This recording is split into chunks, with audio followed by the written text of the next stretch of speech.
Invasão alienígena em 2025 é um dos assuntos da web mais comentados, até porque em 2024 houveram muitas aparições de OVNIs em grandes cidades aqui do Brasil e principalmente no exterior. A gente matar nossa curiosidade, ficar por dentro de tudo que está rolando no mundo da ufologia. Nós temos o Ricardo. Muitíssimo obrigada. Seja muito bem-vindo ao canal Interview.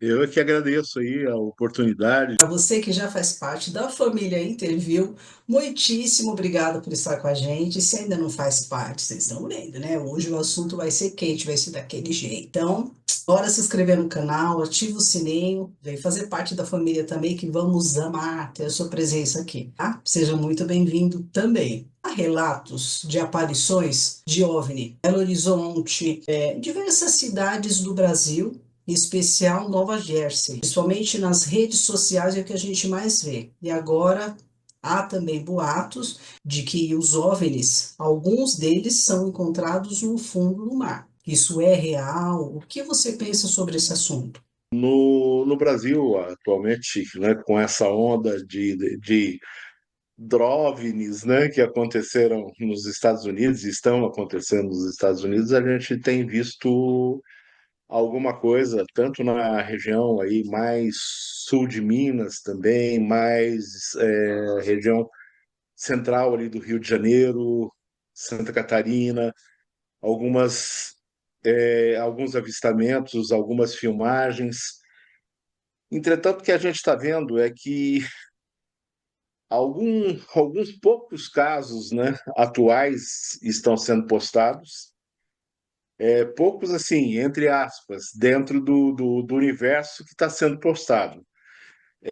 Dentro desse universo que está sendo postado, a gente tem uma boa parte de repostagens de casos mais antigos como se fossem casos atuais, e isso, de certa forma, acaba prejudicando um pouco a credibilidade do que está ocorrendo, né? É, a gente, na realidade, às vezes até ufólogos mesmo estão postando alguns casos antigos sem dizer que é antigo, então fica parecendo que está ocorrendo junto com essa onda que está americana, principalmente americana, mas a gente está fazendo o serviço da contra-informação, né? Nós estamos trabalhando de uma forma contra a gente mesmo, contra aquilo que a gente acredita, porque a gente começa a postar casos e às vezes nem são reais. Esses dias até publiquei um dos casos que estava sendo muito aventados aí, e na realidade era um fake, foi feito com inteligência artificial, e a gente precisa tomar um pouco de cuidado com isso, né? Saber de onde vem essa informação, qual é a origem, se essa origem é fidedigna, se ela é crível, para que a gente possa estar passando essa informação de uma forma mais Verdadeiro. precisa possível. Vai ter no meio aí outras informações que a gente precisa filtrar. Quanto aos OSNIs, né, esses objetos submersos ou submarinos não identificados, bem, eu acredito que sim, existam bases submarinas, acredito nisso, fielmente. É, não sei a que profundidade estão, e talvez essas profundidades é que inibem o nosso poder de estar entrando em contato, de estar analisando esses casos com mais afinco, né? Hoje se a gente for pensar, tem profundidades maiores que o Everest por aí que podem estar abrigando essas bases, né? Então eu acho que sim, elas existem e já foram vistas por várias tripulações de barcos, de navios militares, né? Então, eu acredito que sim. Agora, quanto à parte aí de que esses objetos, né, que estão invadindo hoje Estados Unidos, que começou lá essa divulgação. Hoje a gente sabe que depois teve casos na Grã-Bretanha, depois hoje a gente tem casos na China, é, não na mesma proporção que tem nos Estados Unidos, mas numa quantidade também respeitável. E aí tem algumas teorias para isso. Tem as teorias extraterrestres. Essa teoria eu acho que cai por terra em função de que esses objetos que estão sendo vistos, eles não se comportam como objetos anômalos não identificados. Eles não têm aquelas... As características. Não têm essas características também desses objetos que a gente considera como os WAPs aí, que os americanos hoje, que a gente chama de FUNI, né? Fenômenos anômalos não identificados. Outros acham que é de origem humana, que são pessoas que estão voando esses OVNIs, e aí o próprio Estados Unidos diz que esses OVNIs são legalizados, o que traz essa teoria humana aí um pouco mais correta do que a extraterrestre, que seriam várias pessoas voando OVNIs, mas aí é muito interessante também, porque está acontecendo só nos Estados Unidos. Seria uma orquestração geral aí, né? Aí tem a teoria da espionagem chinesa. Interessante é que até se eu não me engano, acho que é deputado ou senador dos Estados Unidos, não me lembro o nome dele agora, que ele fala que havia uma nave-mãe iraniana que estaria lançando esses drones para fazer uma espionagem nos Estados Unidos. Teria que ser alguma coisa muito grande, um navio muito grande, e isso daí, no outro dia, o Pentágono desesperadamente saiu para já colocar essa teoria para baixo, que isso daí seria praticamente impossível, né? Existe a espionagem chinesa, que alguns têm como teoria que seria uma espionagem chinesa. Essa teoria ganhou um pouco de força quando estava acontecendo, lá no dia 16 de dezembro, estava acontecendo aqueles avistamentos. Houve um drone que muito próximo de Los Angeles, numa base militar lá próxima de Los Angeles, que sobrevoou a base militar, filmando a base militar. Descobriu-se rapidamente que era um chinês que estava fazendo isso, e no momento que ele foi embarcar no avião de volta para a China, ele acabou sendo preso. Então ficou um negócio assim, ficou uma coisa assim meio até engraçada, né? Será que esse cara se perdeu do grupo? Eles falam assim, ele se perdeu do grupo principal e falou, já que eu estou aqui em Los Angeles, eu vou filmar a base militar. Então acabou, embora sendo brincadeira, essa teoria da espionagem chinesa aí acabou aparecendo. Outra teoria seria a de verificar experimentalmente como seria o comportamento dos seres humanos frente a esse tipo de avistamento, como esse ser humano se comportaria, né, frente ao que ele de momento consideraria uma invasão alienígena no espaço americano, no espaço aéreo americano.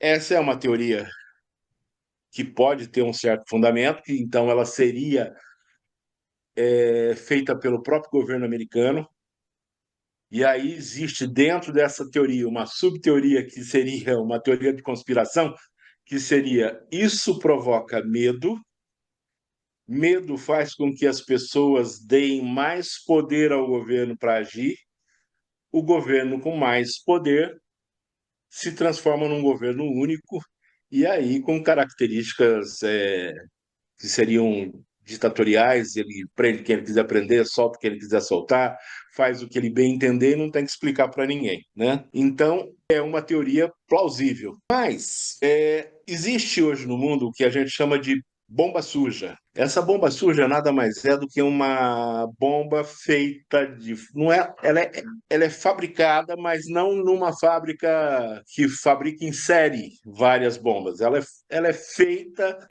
única, com presença de urânio radioativo dentro dessa bomba, e a intenção é deixar essa bomba em algum lugar, e assim que ela for ativada, ela esse urânio radioativo não vai explodir, não é uma bomba atômica, não é nada disso, ele não vai explodir como uma bomba atômica, ele vai simplesmente espalhar radiação pela região, como se fosse uma mini usina atômica, tá? Uma pequena usina atômica, espalhando radiação naquela região.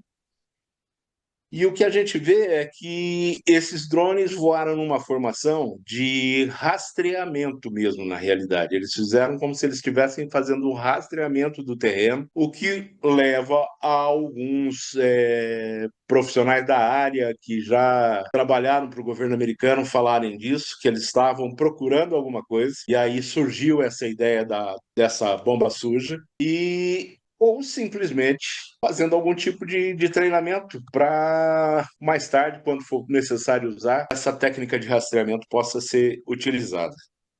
Então, seria também alguma coisa do governo. Mas a gente está pensando assim: não aconteceu só lá.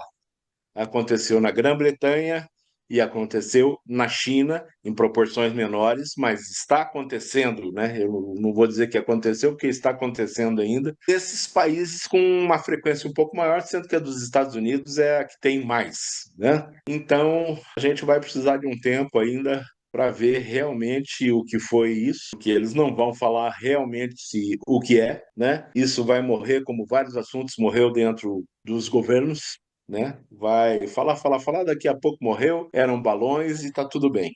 Falando em balão, até apareceu uma fotografia na internet que mostra um desses drones, desses DROVNs, presos num galho de uma árvore. Na realidade, aquilo era realmente um balão, aquilo que estava preso na árvore, não tendo nada a ver com os DROVNs que estavam sobrevoando a região de New Jersey. Esses DROVNs que estavam sobrevoando New Jersey, eles teriam um tamanho mais ou menos de um carro popular nosso aqui, né? Então não seria um galho de árvore que aguentaria esse peso. Também foi avistado na época, foi numa praia, eu não me lembro o nome de quem viu agora, que ele viu mais de 100 OVNIs também saindo do mar. A maioria dos filmes de ficção tem histórias relacionadas a discos voadores. A ideia que nos é passada, que os alienígenas estão espiando a Terra e que eles estudam, abduzem os seres humanos e quando eles retornam à Terra, no caso, os abduzidos, eles recebem um chip. O que você pensa a respeito? É o assunto que eu gosto mais, que é abdução e implantes alienígenas. Eu gosto bastante desse assunto aí, eu leio bastante sobre isso.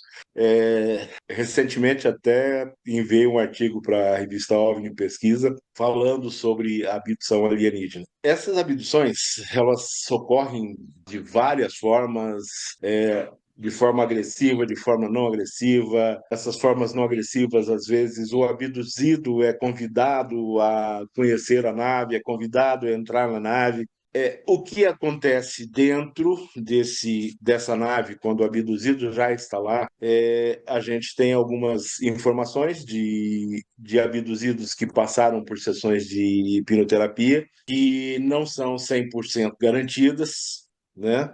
Porque alguns profissionais sabem como fazer até, mas outros às vezes até conduzem essa sessão e faz com que se instalem falsas memórias durante a hipnoterapia e acaba fazendo com que o abduzido não traga fatos reais, mas sim fatos que ele passa a acreditar que são reais. Recentemente, a gente tem visto aí alguma coisa a respeito aqui no Brasil. O Dr. Arthur Gatti, ele é aqui de São Paulo, ele tem feito alguns casos em que pacientes procuraram, através de amigos, acabaram conhecendo o Dr. Arthur Gatti, foram lá remover o que eles acreditariam serem implantes alienígenas.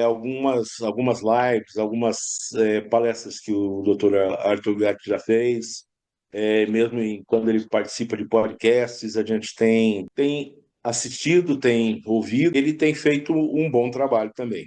Trabalho esse que a gente pode dizer que o Dr. Leir lá nos Estados Unidos também fez bastante. Algumas pessoas falam, mas ele não documentou, ele não filmou, né? Ele documentou, ele filmou, tem várias fotos, tem vários filmes. É questão de ter a informação e procurar com mais afinco que vai encontrar esses filmes e essas fotografias. Para quem quer ver algumas das fotografias, pode estar vendo o livro dele, que é Implantes Alienígenas, né, do Dr. Leigh, vai ver que ele removeu vários implantes lá nos Estados Unidos. Esses implantes, na realidade, eles seriam como um GPS. Eu tenho discutido isso muito com a minha esposa, a gente conversa de vez em quando, e ela veio com essa ideia do GPS. Isso daí é um GPS e ele sabe onde você está, o que você está comendo, o que você está fazendo. É uma forma de estar estudando o ser humano à distância, né? Sem precisar ficar colado no ser humano ali. Eu tenho essas informações através desses dados que são rastreados e depois, num determinado momento, eu posso até abduzir de novo, remover. A gente vê que quando a abdução ela é feita de uma forma, vamos colocar entre aspas, não voluntária, a pessoa é levada praticamente à força, mesmo não querendo ir, né? É, ela vai relembrar fatos que são uns exames praticamente agressivos, exames corporais, exames de saúde, uma série de exames com uma tecnologia, instrumentos tecnológicos que não está a nosso alcance nem na imaginação, e elas acabam passando por certos procedimentos que são muito dolorosos. Então, assim, os relatos não são tão agradáveis. Às vezes, o abduzido, quando está passando por essa sessão de hipnoterapia, precisa interromper, porque ele entra num estado de desespero, angústia muito grande, então a necessidade de estar interrompendo a hipnoterapia. Quanto aos filmes de ficção, a gente está falando aqui que esses filmes de ficção também trazem alguma coisa interessante, a gente deixando de lado todo aquele, né, as brigas, as perseguições de carro, aquela coisa toda que é para transformar um filme em um filme de ação, a gente vai vendo que tem alguns filmes que são interessantes. E quem quiser dar uma olhada, e eu acho que ainda tem no YouTube, ainda eu acho que ainda tem, o filme chama Contato e é com Charlie Sheen. Contato de quarto grau, você acredita que é real? Ou você acha que é mais a ficção mesmo? Porque no final do filme, gente, para você que ainda não assistiu, esse filme é demais, tá? Existem relatos no fim do filme de pessoas que foram abduzidas, desapareceram. Foi um filme muito bem feito, né? Muito bem feito mesmo. Em termos assim, eu acho que tem mais realidade do que ficção nele. Hoje, se você pesquisar alguns abduzidos aí que foram abduzidos e as pessoas não têm mais informação do ente que acabou desaparecendo, né? E a gente vai relendo alguma coisa na literatura, vai tentando obter informações através de contatos, você vai vendo que não são tão irreais assim, não. Embora tenha muita gente que diga, eu gostaria de passar por isso e ser levado embora, e não sei o que e tal, eu não sei o quão interessante isso. Por enquanto, ver de longe já tá bom. Mas que eu estava te falando do filme Contato com o Charlie Sheen lá, não é essa parte ficção mesmo do filme, não é isso muito que é o interessante. O pano de fundo do filme mesmo é que é legal, que é a terraformação ou a terra transformação, eu diria assim, porque na realidade eles estão fazendo uma transformação do planeta Terra para que se torne habitável para eles. Eu não sei se você assistiu, eles estão produzindo o aquecimento, ajudando a produzir o aquecimento do planeta Terra, porque é um ambiente que eles sobrevivem melhor, tanto eles quanto os híbridos, aquela coisa toda. Eu acho que é um filme assim muito interessante, muito bem feitinho também. Tem a parte de que ele consegue contato com não sei o que lá, juntando quatro, cinco antenas de televisão. É duro a gente acreditar nisso, mas O pano de fundo é muito legal. Quem quiser assistir também é uma boa indicação. Já foi confirmado que existem mais ou menos 36 civilizações de vida extraterrena. Em quais planetas você acredita que eles estejam alocados, se isso realmente for real? Que a gente vê tanta coisa na web agora, ainda com a inteligência artificial, você já não sabe mais nada. O Carl Sagan, ele falava um negócio interessante, né? Que o universo é tão infinito que se não houvesse outras civilizações seria assim um imenso desperdício de espaço, né? Então eu acho assim, eu acredito piamente nisso, seria realmente um imenso desperdício de espaço. Acredito em outras civilizações. Não sei se com essas características antropológicas que a gente quer criar, né, que tudo tem perna, braço, que seriam humanoides na realidade, não sei se é isso, mas eu acredito que sim, que há vida extraterrestre, isso é fato, desde micro-organismos até seres mais evoluídos, né? A NASA, na realidade, ela considera alguns planetas, né, que exoplanetas, que ela fala que é fora do nosso sistema solar, que seriam habitáveis, e ela tem uma série desses catalogados já. No sistema solar, ela fala do planeta anão Ceres, que é um planeta do nosso sistema, que seria um planeta que poderia ter vida alienígena. É um planeta anão, é um planeta minúsculo, então por isso ele não é um planeta na realidade, e onde também foi encontrado foi assim, eles acreditam que exista um pouco de matéria orgânica, exista condições da vida ter evoluído nesse planeta. Ele está situado no cinturão de asteroides entre Marte e Júpiter, é por ali que ele se encontra, tá? Ele não é tão esférico quanto os outros planetas, né? Que na realidade nós não somos esféricos, coisíssima nenhuma, né? Se a gente pegar o planeta Terra sem água, ele é uma coisa bastante deformada, mas ele teria condições de realmente ter dado origem à vida. Aí os exoplanetas, eles classificam por um nome mais letras aí, que é o GJ 1002b, tem o 1002c. Eles vão falar do Gliese, que é o 12b, e aí vai por aí adiante. Eles têm uma série, Kepler, né, que ficou o mais famoso, que era o planeta aí que teria toda a condição de ter evoluído vida. São planetas que, na realidade, estão anos-luz de distância nossa aqui e que precisaria de uma forma de viagem interplanetária aí muito superior à velocidade da luz, né? Então, para que em pouco tempo, entre aspas, né, alguns anos, a gente pudesse estar chegando nesse planeta. Mas aí esse sistema de viagem ainda, pelo menos que a gente saiba, não existe, né? Mais próximo da gente, a gente tem as luas de Vênus, de Júpiter e de Saturno, que são consideradas favoráveis à vida. Recentemente, o Perseverance, ele encontrou moléculas orgânicas na superfície de Marte, o que leva a crer ou que já existiu ou que ainda exista vida nesse planeta, tá? Embora em condições adversas, pode ser que exista alguma coisa ainda, tá? Mas a gente não está falando de nada humanoide aqui, tá bom? Não é os seres verdinhos, de antena, nada disso.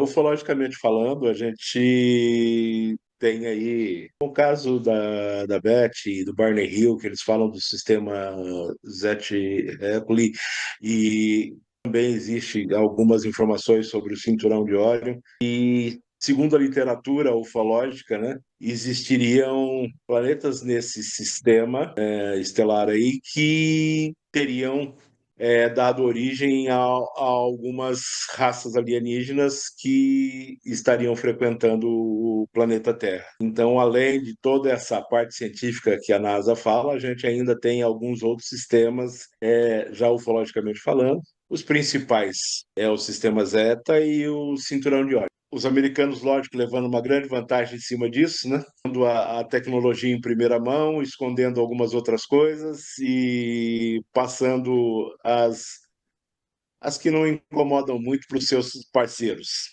A da Unicamp, na pesquisas desses extraterrestres que foram enviadas para o Badam Palhares, na época lá da Unicamp. Nessa época, eu era lá da Unicamp também, era professor da área de cirurgia e traumatologia maxilofacial, e a gente ficou sabendo de quase nada, nada que aconteceu lá, né? Se houve essa movimentação, a gente não viu, né?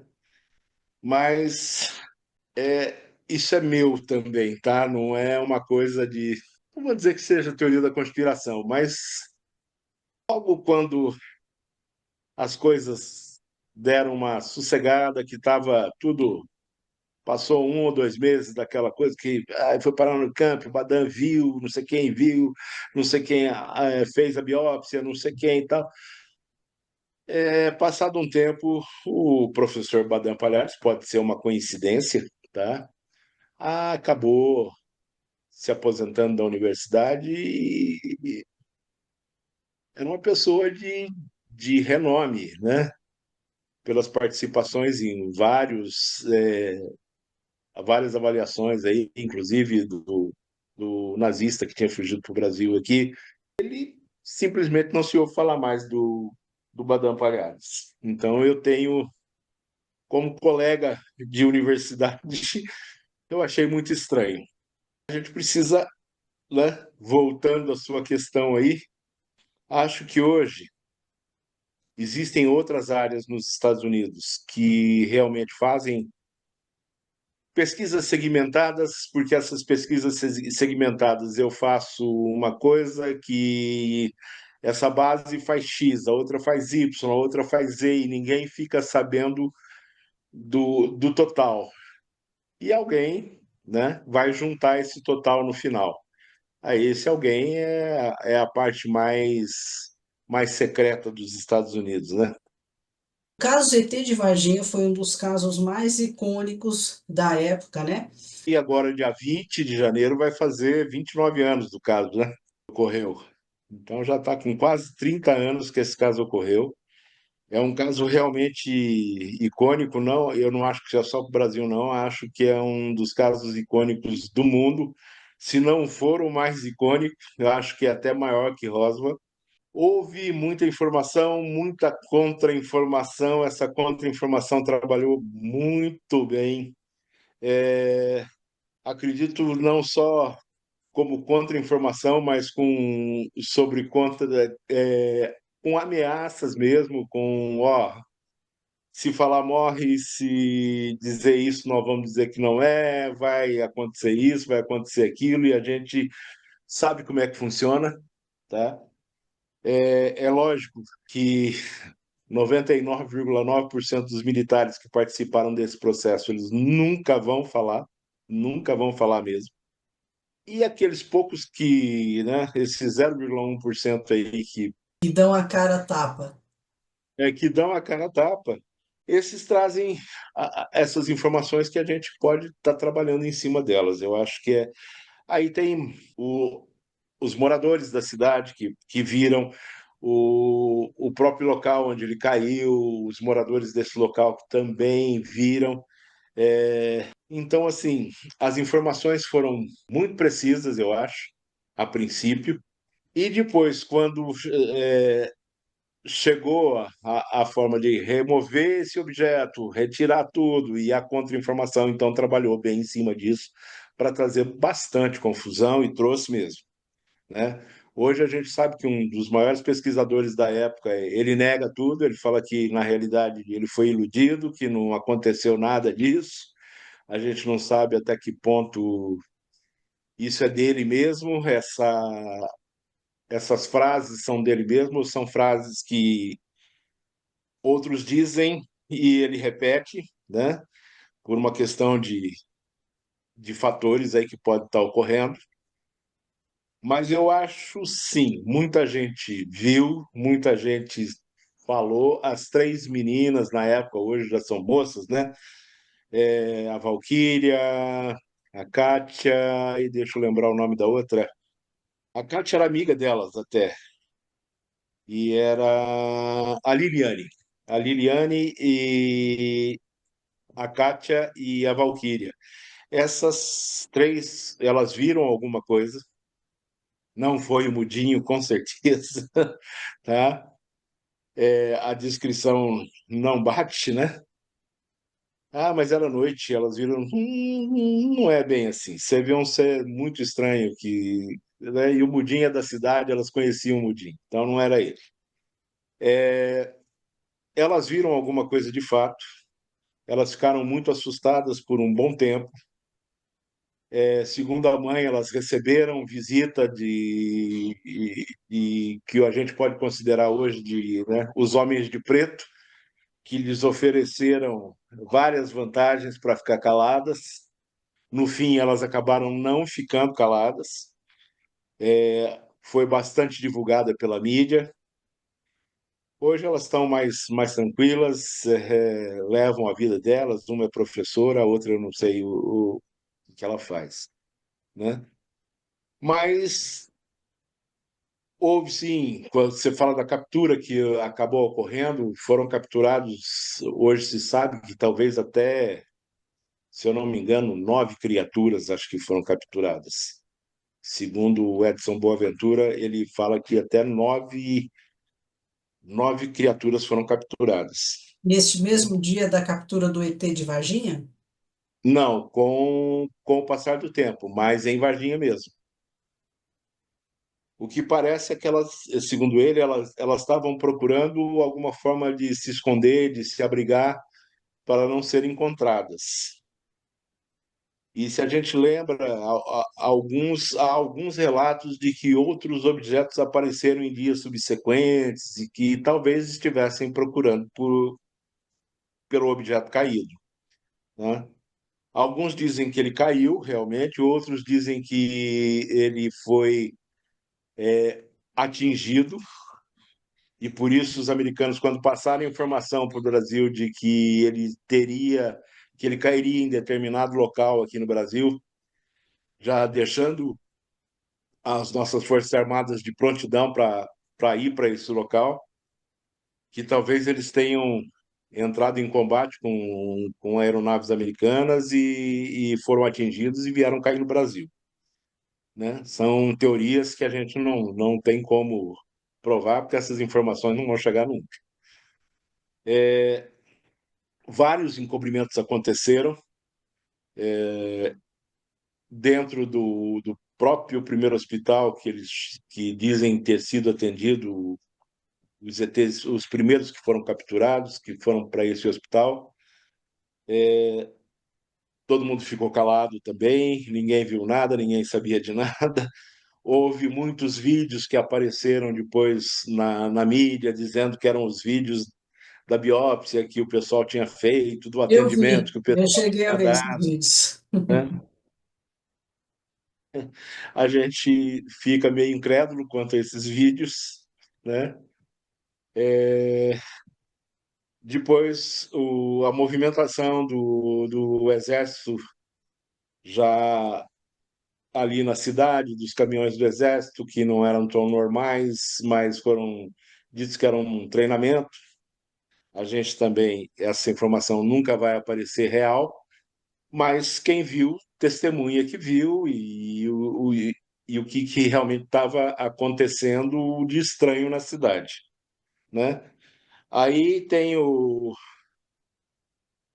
aquele que era um policial da inteligência lá em Varginha, que era o Xerezi.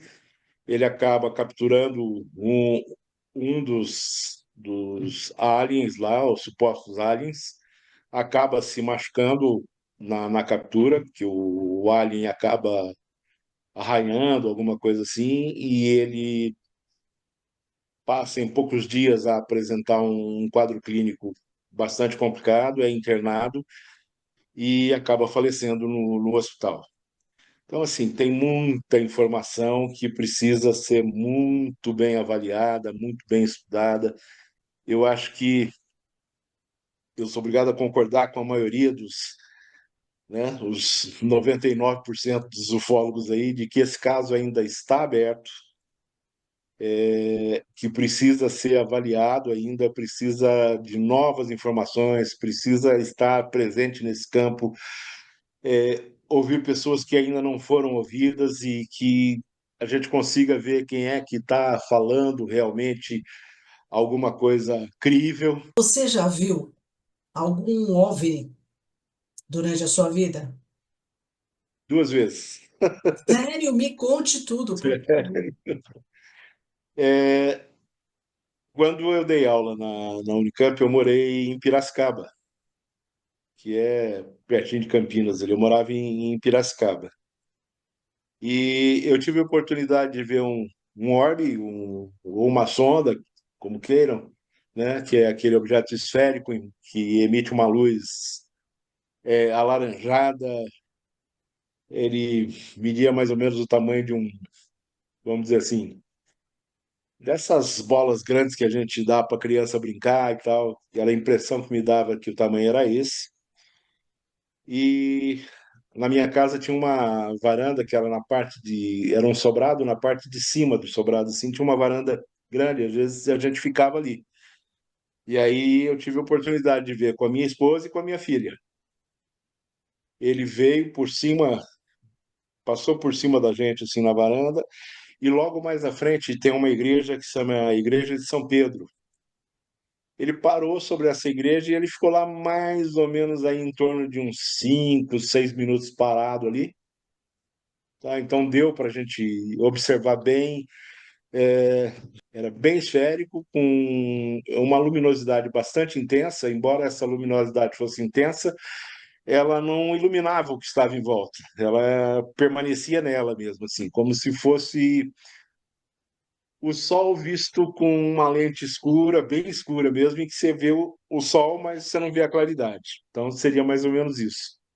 E ela ficou por ali esse tempo, e de repente, do nada, ela subiu numa velocidade incrível, incrível mesmo, e sumiu.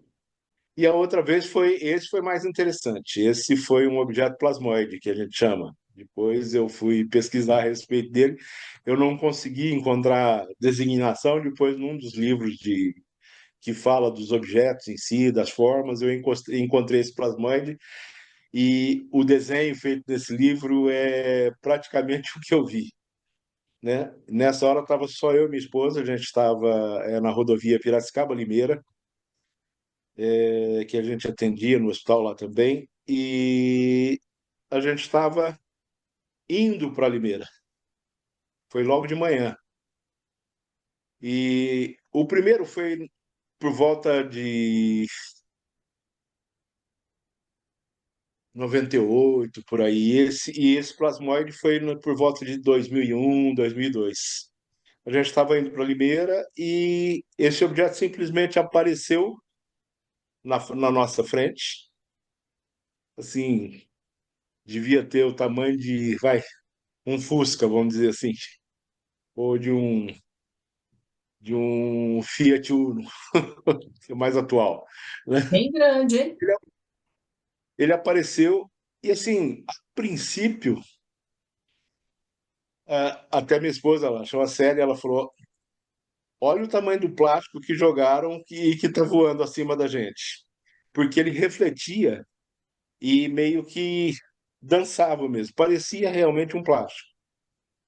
Aí, de repente, a gente começou a ver que ele foi ficando na mesma altura e ficou ao lado do carro, ao lado da minha esposa. E nós estávamos seguindo e ele ao lado nosso o tempo todo. Foi seguindo a gente. De vez em quando ele refletia, de vez em quando a gente via só uma parte, o resto ficava transparente. e ele seguiu a gente por mais ou menos uns 15 minutos.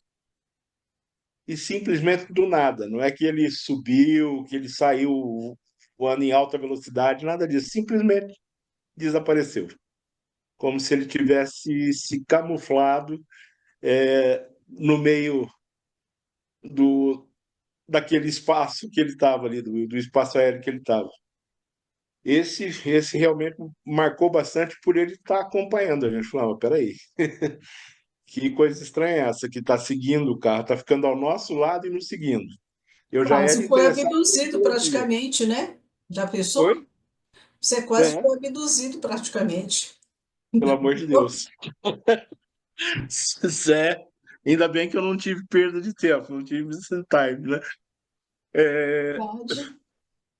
aquilo ainda, eu já era interessado por ufologia, você imagina. Aí eu fui atrás mesmo. Aí eu falei, peraí, deixa eu olhar essas coisas com mais carinho, porque agora deixou de ser curiosidade e passou a ser um fato que agora não tem jeito, eu vi. A minha Aí, a esposa partir viu, de então, você começou a estudar melhor esses aí eu fenômenos comecei a estudar melhor. Realmente comecei extraterrestres. a ir atrás com mais afinco. Maravilha. Uhum. Meu querido, eu quero te agradecer demais por esse papo. Foi muito enriquecedor. Muito se tem falado sobre abdução, sobre invasão alienígena, e foi muito gostoso a gente falar sobre esse assunto, que é um assunto que me encanta muito também. Eu queria que você Uhum. deixasse suas redes sociais para quem quiser entrar em contato contigo para, inclusive, saber melhor também sobre esses assuntos. Opa, eu é que agradeço a oportunidade de estar aqui, a gente está batendo esse papo, está conversando de uma forma bastante informal. Gostei bastante. É, teria bastante coisa para a gente falar em cada pergunta aqui, mas eu acho que aí a gente iria longe demais e ficaria uma coisa muito extensa. Mas para entrar em contato comigo, você pode estar entrando em contato com o meu e-mail, que é o R de rato, né? Ponto albergaria, A-L, né? Bergaria, @yahoo.com, ou para quem quer o Instagram, arroba abeufol, né? Abeufol, que é Abeufol. Muitíssimo obrigada. Gente, a todos vocês que assistiram esse nosso papo, muito obrigada por estar aqui com a gente. Sigam o Ricardo para vocês saberem mais informações sobre isso. Tem muita coisa bacana, né? E se você quer contar a sua história ou conhece alguém que também queira, não esqueça de colocar aqui nos comentários, tá? Façam perguntas que ele vai responder a todos, tá bom? Não é inscrito no canal? Inscreva-se e bora pro próximo vídeo. Um beijo a todos vocês. Beijos também.